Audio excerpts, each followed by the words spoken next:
Man, yeah, I'm looking forward to that. That's going to be a good time. Cool. So yeah, you guys have some cool stuff to look forward to. And with that being said, we'll move on to our weekly Rex. Yes.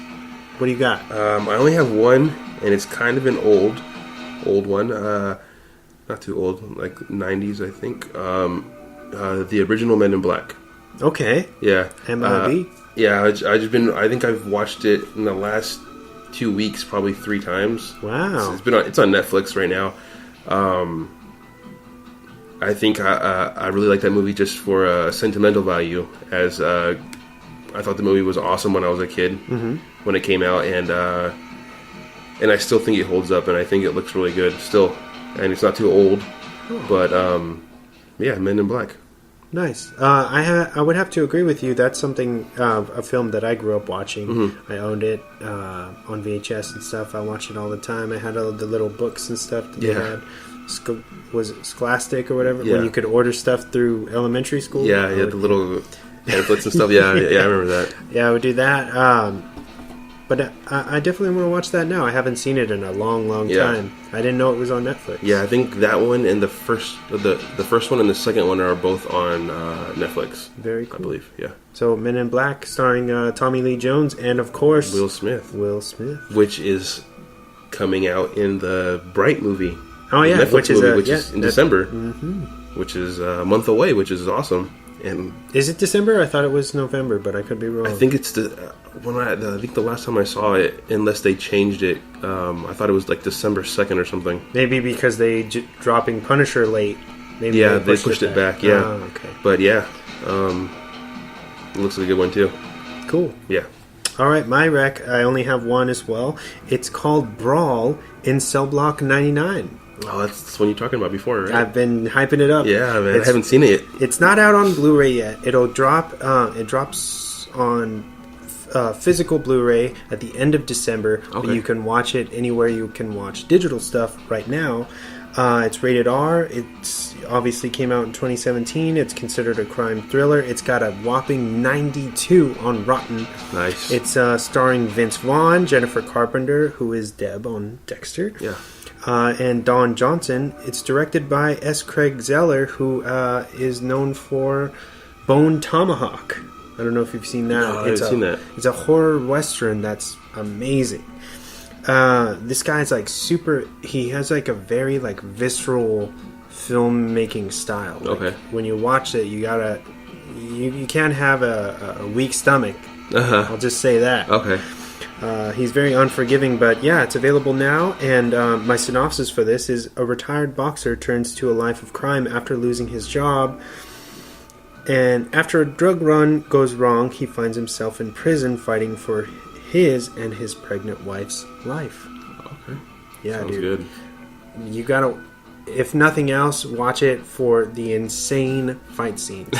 Because they totally had Vince Vaughn like bulk up for this. Oh, he's nice. huge. He's fucking like gotta be like 6'7". Yeah. And they do some crazy stuff in this. Okay.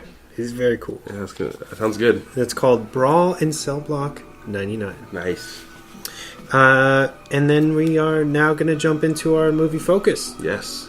Which is Nightcrawler. It's rated R. It's from 2014. It's a thriller. It runs at 1 hour and 57 minutes, and it's got a 95 on Rotten. Yeah. It's pretty perfect. No, yeah. Yeah, definitely. Starring Jake Gyllenhaal, our boy. Yeah. Rene Russo. Riz Ahmad, and it's directed by Dan Gilroy. My synopsis for this is a sociopathic conman finds his calling when he joins the seedy world of crime journalism as a handheld cameraman. Yeah. So let's jump into our questions. Yeah. You got some questions for me? I got some questions for you. You want me to go first? I'll start off. Okay, yeah. I think I know mine already. What did you think of Jake Gyllenhaal's character as a whole, like throughout the movie? Well, I feel like he's besides his eyes, he's almost virtually unrecognizable. Yeah. He's completely transformed for this. Which was, I remember when I first saw the trailer, I was like, no way, that's Jake Gyllenhaal. He looks totally different. His face is all sunken in, and I mean, it's insane. And he's very, like, even his posture's different. Yeah. He's just so his character is very much, and I think this was intentional, he's like a coyote. Mm-hmm. And it's like, coyotes are known for, they come down from the hills and they fucking they're scavengers. Mm-hmm. And this guy, he's like a coyote in human form. Yeah. He takes advantage of people to get what he needs ultimately. Yeah. Or he'll use or manipulate things in a certain way to get what he wants, and he'll stop at nothing. And that's why I said he's a sociopath, because he has no moral code whatsoever. Yeah. And they're very clear in his decision making in throughout this whole film. So yeah, I think I thought it was wild. It's fun, and it shows just how great, and I think still underrated, Jake is for his skills as an actor. I mean, he should. I don't know. He like you said, he's underrated. I mean, that's the best way to describe him as an actor. Is people kind of sleep on him and his abilities, and I think people should take more notice. Yes. Yeah. Do you have a question? Yeah, I do. So it's more of a generalized question, but Okay. what do you have any thoughts on the film or things that come to your mind or anything? There's one thing I really wanted to bring up, which I thought was pretty interesting, and I want to say that news networks and probably think the way that what's the news lady's name? Oh, I forget. Like Nancy or something? I forget. I don't remember. But how she says she wants, if there's crime in, urban neighborhoods or neighborhoods with Latinos or African Americans, and there's crime, they don't care about that stuff because it happens all the time. Yeah, it's almost like it's a normal. Yeah, they want news. They want news of in suburbia. Yeah, exactly. White suburban areas that crime rarely happens, and they want to, which I thought was kind of. It's almost like they're like, oh, get me this so we can exploit it. Yeah, exactly. Because it's a rare find. Yeah, and that's how they're looking at it from almost only a business perspective. Like they don't care about who's involved or what's happening, but they want the ratings. Yes. Which I mean, understandably, that's how networks and news stations stay alive, which is ratings and views and everything. But it sucks that they have to capitalize on other people's misfortunes. Yeah. Which and that's another thing what Jake Gyllenhaal said in the movie. He's like, he has a saying that if you're seeing me, then it's probably the worst day of your life. Which is pretty apparent throughout the movie that whenever he's around stuff, shit hits the fan. Yeah, it's usually a negative outcome. Yeah, but no, I like this movie. I saw it one time. I didn't see it in theaters. I bought it right when it came out on Blu-ray, and I just love it. And this was my pick, I think, for this week, right? Yes, it was. Yeah, and I don't know. When you asked me what pick I should do, is this one and between another movie, and this movie just popped into my head. I don't know how or why. I wasn't looking at any of my movies or anything. It just randomly came up. But yeah, this movie's really good. I would recommend it to anybody who hasn't seen it. But yeah, spoilers if you haven't seen this movie. Oh yeah, here's our random disclaimer. Let's drop that right now. We are going to be talking freely about this movie. Yeah. It's been out for a few years now. Yeah. But so yeah, if you want to watch it first, feel free to do that. Press pause and come back to us and follow along. Yeah. But what did you think of the movie? So I watched it when it came out, and I've only actually seen it in its entirety since then. When it came out in the theater, okay. Yeah. So I think it was on. I don't know if it's on Netflix now, but it was on Netflix for a while. Was it? Okay. And so I've seen bits and pieces here, but not all the way through. So it was fun to sit down and watch it with somebody. And then now we're getting to discuss it. But yes, I love this film. I think it's just a huge achievement. Yeah, cinematic achievement. It's just amazing. It's hard to come up with the words to really tell you why, but it's just very gritty and highly original. Like you've never seen a film that really tackles the subject matter that this film chooses to kind of throw at you, and you feel it when you're watching it. Yeah, you know what I mean. It's based in LA, and it's basically about photojournalists and the the lengths that they will go to get a story. Yeah, which is insane.